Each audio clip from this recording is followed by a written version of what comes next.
Assalamualaikum warahmatullahi wabarakatuh. Welcome to my channel. Bapak Ibu guru hebat, izinkan saya menyampaikan hasil diskusi kelompok kami di ruang kolaborasi modul 1.1.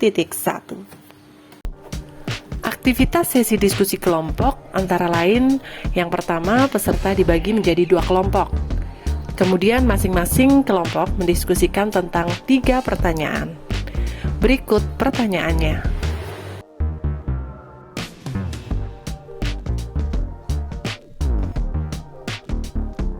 Nah, di ruang kolaborasi modul 1.1 ini, kelompok kami mengangkat pemikiran Ki Hajar Dewantoro khususnya untuk semboyan yang sudah sangat terkenal, yaitu Ing Ngarso Sung Tulodo, Ing Madyo Mangunkarso, dan Tutpuri Handayani. Seperti apa penjelasannya? Yuk kita saksikan. Ing Ngarso Sung Tulodo. Seperti yang kita tahu bahwa makna dari Ing Ngarso Sung Tulodo adalah di depan memberi teladan. Maka seorang pendidik harus senantiasa memberi contoh baik kepada para siswanya. Nilai-nilai luhur di daerah yang sejalan dengan pemikiran Ki Hajar Dewantara, yaitu membungkukkan badan dan mengucap nuwun sewu, atau dalam bahasa Indonesianya adalah permisi, ketika kita akan berjalan melewati orang yang lebih tua. Hal ini merupakan salah satu contoh bentuk etika dalam menghormati dan menghargai orang lain. Kemudian, Ing Madyo Mangunkarso. Dengan makna, di tengah memberikan semangat. Seorang pendidik harus bisa memberikan motivasi kepada anak didiknya.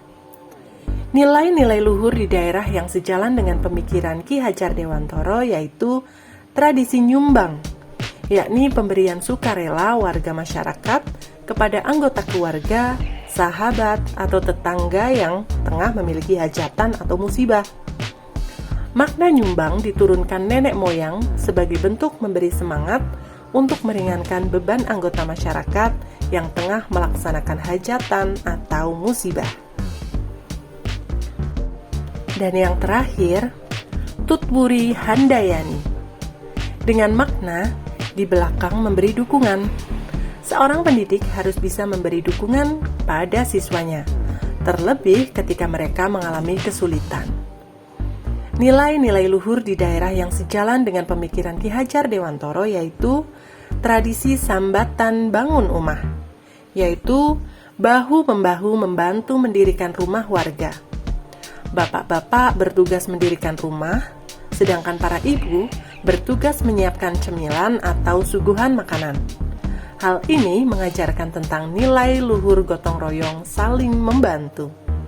Nah, untuk pertanyaan yang kedua, bagaimana pemikiran Ki Hajar Dewantoro dapat dikontekstualkan sesuai nilai luhur kearifan budaya daerah asal yang relevan menjadi penguatan karakter murid sebagai individu sekaligus sebagai anggota masyarakat pada konteks lokal sosial budaya di daerah Anda. Ki Hajar Dewantoro adalah sosok yang mampu menjadi role model bagi murid karena memiliki sifat selalu semangat belajar dan selalu mengembangkan pengetahuannya. Tentu saja, sifat-sifat tersebut dapat menjadi salah satu contoh penguatan karakter murid sebagai individu. Sedangkan dalam konteks masyarakat, Ki Hajar Dewantoro merupakan sosok yang mengajarkan kita tentang sikap rela berkorban demi kepentingan bersama, religius, nasionalis, sederhana, dan suka membantu. Pertanyaan terakhir, sepakati satu kekuatan pemikiran Ki Hajar Dewantoro yang menebalkan laku atau sikap murid di kelas atau sekolah Anda sesuai dengan konteks lokal sosial budaya di daerah Anda yang dapat diterapkan. Jawaban kami adalah menumbuhkan sikap budi pekerti pada diri siswa dan memerdekakan siswa dalam belajar dengan menyajikan pembelajaran yang menarik dan menyenangkan.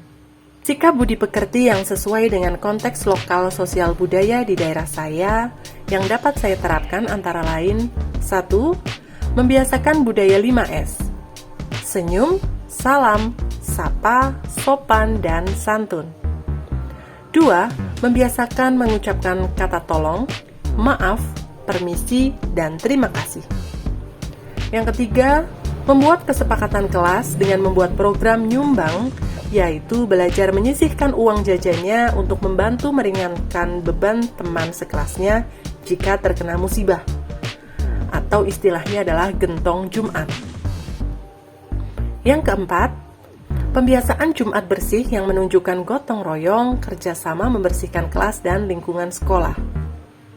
Yang kelima, menyanyikan lagu-lagu nasional dan lagu daerah pada kegiatan pembiasaan.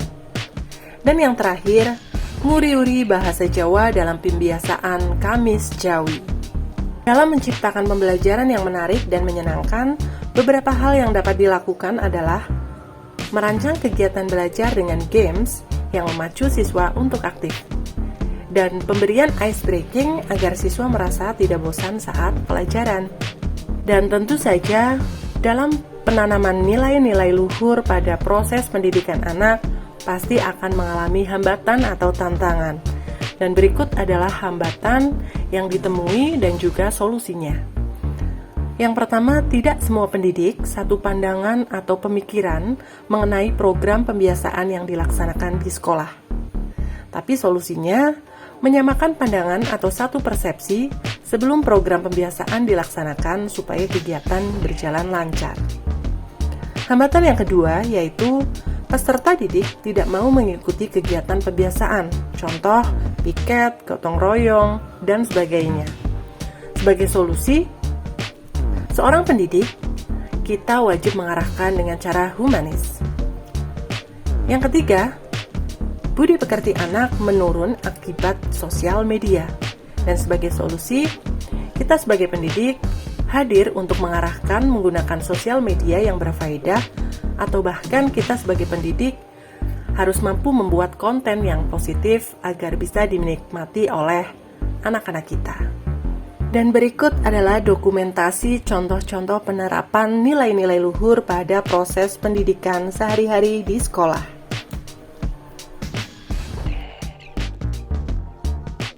Terima kasih, demikian adalah hasil diskusi dari kelompok kami. Bapak Ibu guru hebat, teruslah belajar dan berkarya. Semangat demi transformasi pendidikan Indonesia yang lebih baik lagi. Assalamualaikum warahmatullahi wabarakatuh.